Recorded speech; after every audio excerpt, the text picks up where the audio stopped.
Nimekuja hapa juu my sister alipotea siku 3 hapo anapatikana. Ndio niliamua tukuje tumtafute, tukakuja tukamtafuta kwa nyumba tukaona hakuna. Alafu tukachukua hatua tukaenda kwa police station tukapiga ripoti. Ndio maana tuko hapa sasa.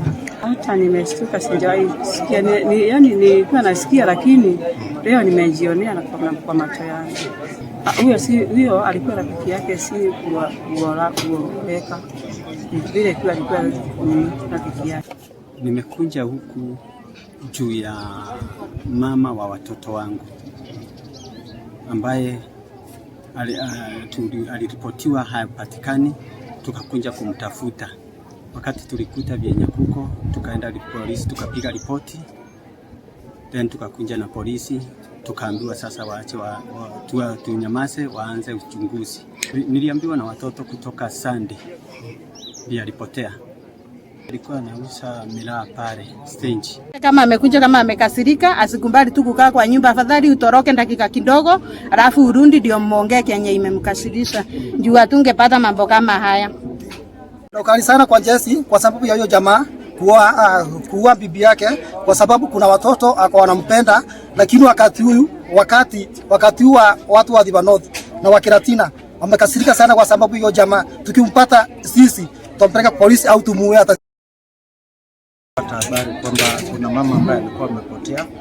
Katika jitihada zetu tukaja sehemu hii ambapo anakoishi. Tulipoangalia ndani tukakuta kuna dalili ya kuwa kulikuwa na msukosuko.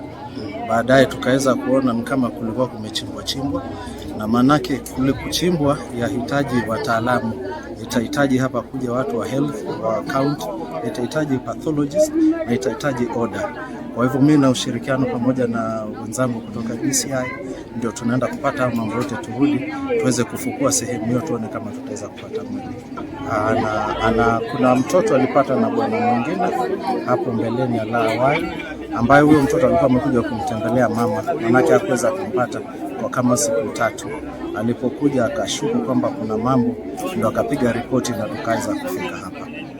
Tumepata baadhi ya vitu, kuna dalili kwamba kulikuwa na msukosuko. Vitu vingi tumevipata mpaka ipelekwe kwa maabara ya DCI, ndipo hapo tutaweza